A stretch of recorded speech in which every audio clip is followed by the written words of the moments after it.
Hello po. Isang mapagpalang pagkakataon po ulit para sa ating lahat. To God be the glory po ulit. God bless us all po.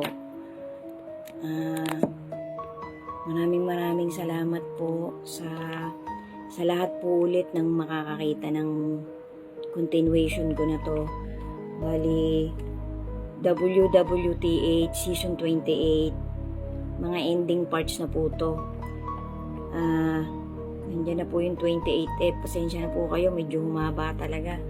Kasi, ano po labo-labo po kasi to, halo-halo life coach, motivation, konting insight, konting POV. So, ito po bali gagawin ko po tong part 29. Bear with me po, baka dalawa na lang po to tapos na ending na. Tapos magkakaroon po ng season 29. Bali ito po WWTH season 28, bali part 29.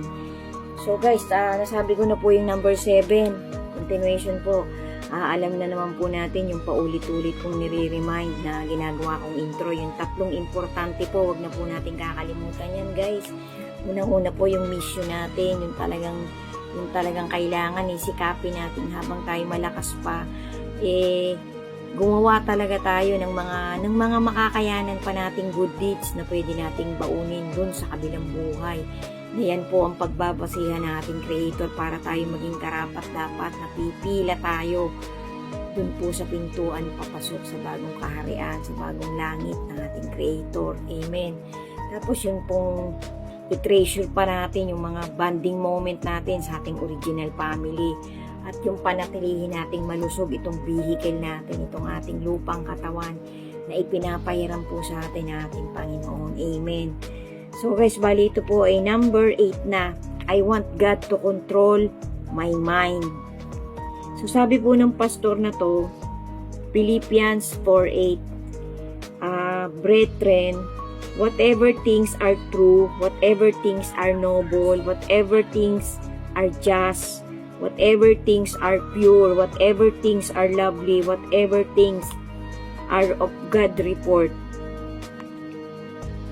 If there is any virtue and there is anything praiseworthy, meditate on these things.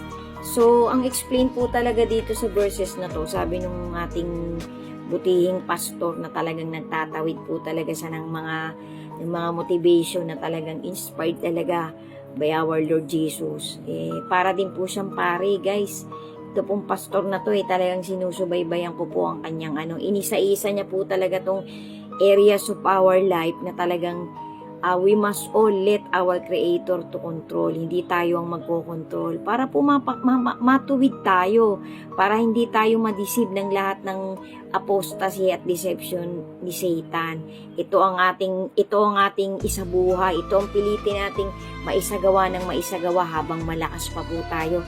Idagdag po natin ito dun sa sinabi ko sa season 27 na bali chapter 10. Yan po yung 10. Idagdag po natin itong 10 ito o 12. 12 po yata ito guys. Basta inilalagay ko naman po bawat specific na specific na sinabi nitong pastor na to, nandyan po. Daanan na lang po ng ating mga mata guys. Gawin po natin itong motivation sa kahit anong ginagawa nating particular na isang specific na kabutihan kaya pa nating gawin araw-araw guys.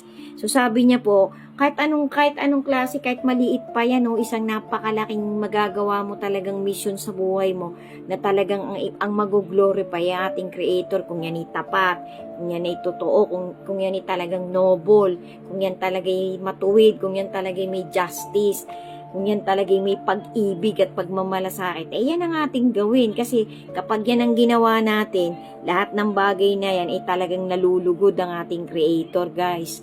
Kasi alam po ng Panginoon yung intention natin. Kahit na nga po, sabi nga po ng Panginoon, di po ba, Aalisin ko ang kabaitan ng mababait, aalisin ko ang kabutihan ng mabubuti. Isasawala ko ang lahat ng kagandahang loob ng mga gumagawa ng kabutihan. Kasi kaya gagawin ng Panginoon yun, kasi nakita ng Panginoon na yung ginagawa ng specific na taong yun, puro peke, puro after sa kung anong mapapakinabang niya. Kaya yun po yung intindi ko sa context ng verse na yun. Alam ko nakay Jan yata yun, nakay Lucas nailagay ko na rin po yung specific na verse na yan sa mga nagawa ko ng content.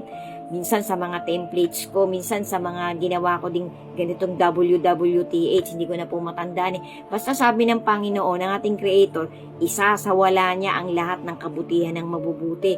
Isasawala niya ang kabaitan ng mababait. Kasi nakikita ng Panginoon ang tunay na intensyon ng bawat isa sa atin. Kung ikaw ay gumagawa ng mga ganito na talagang malinis ang iyong kalooban, na tapat yung ginagawa mo, na ang gusto mo talaga matuwid ka, na ang gusto mo talaga malugod sa iyo ang ating Creator, hindi ka na naghihintay ng anumang in favor pa na babalik sa iyo, alam ng Panginoon ang tunay mong intention, malulugod siya sa iyo. Pero kung ikaw ay gumagawa ng kaya mo lang ginagawa tong mga bagay na to, itong nasa Philippians 4:8, para lang ikaw sumikat, para after ka sa matatanggap mong privilege o prestige na title ng pagkatao mo sa isang specific na organization, alam ng Panginoon yan. Sabi nga ng ating Creator, kapag gumawa ka ng kabutihan at naging public masyado yan, at talagang binroadcast mo ng todo yan, at talagang gustong-gusto mong ikaw ay palakpakan ng mga tao, purihin ng mga tao, bayad na sa'yo ang ating Creator. Kasi ginawa mo yan na talagang naghahanap ka na ikaw ang i-glorify. Dapat po hindi ganun guys. Dapat talaga ang mag-glorify. Kung kaya mong gawin ng palihim yan, gawin mo. Kasi ang nakakakita sa ginagawa mong kabutihan ay walang iba kundi yung nag-iisa nating Creator at ang kanyang bugtong na anak. Amen. Susuklian ka ng ating Creator. Yan po yung ibig sabihin ng verse na to. So guys, dalawa na lang. Maraming salamat po. Sundan nyo pa po. Sana po ay kahit talaga katiting ang bawat part ng season 28 ko na to ay nakapagtawid din po ako sa inyo ng maliit na booster na dagdag po talaga sa faith natin sa ating Creator at sa kanyang bugtong na anak. Bilis-bilisan na po natin guys, kasi hindi po natin masasabi, kasi kahit sino po sa atin, ay pwede talagang may mangyaring kakaiba. Pwede hindi natin masasabi guys. Paglabas po natin sa araw-araw, kung ano man ang mga aktibidades ng bawat isa sa atin, lahat po tayo ay prone to make mistakes, prone talaga na maging sinner. Kaya kailangan po talaga higpitan natin ang kapit natin sa motivation, sa faith na pinangahawakan natin sa ating Panginoon. Kasi yan po talaga yung helmet. Yan po talaga yung isabuhay natin, ang isabuhay, ang motivation, ang makapangyarihang motivation at salita ng ating Creator araw-araw. Kasi tayo po'y poprotektahan ng ating Panginoon kapag tayo talagang nakikita ng ating Creator na tapat tayong naglilingkod sa Kanya, na nagsisikap tayong tumupad na sa lahat ng Kanyang mga reglamento. Amen. Sundan nyo pa po, baka isa na lang po to. To God be the glory po. Thank you so much po sa inyong lahat. Magpakatibay po tayo. Lagi po nating patatagin ang faith natin. Pray a lot guys. Pray a lot. Pray a lot. And always trust to the powerful Creator of this whole universe at sa kanyang bigatin Son na malapit na pong pumili sa kanyang isasama sa 1,000 taon na paghahari niya dito at doon sa itaas. Amen. Thank you so much po ulit. God bless us all po. Be steadfast in your faith to our Creator. Always pray a lot and always trust to God Almighty and to His begotten Son. Amen. May kasunod pa po, final part. Maraming salamat po ulit. Si God na po ang bahala sa inyong lahat sa pagbibigay nyo sa akin ng maliit nyong oras upang tapusin ang mga ganito kong content. Amen. God bless po. Thank you po ulit. And pakita po talaga natin sa ating Panginoon na we are all struggling to obey all His commandments. Amen.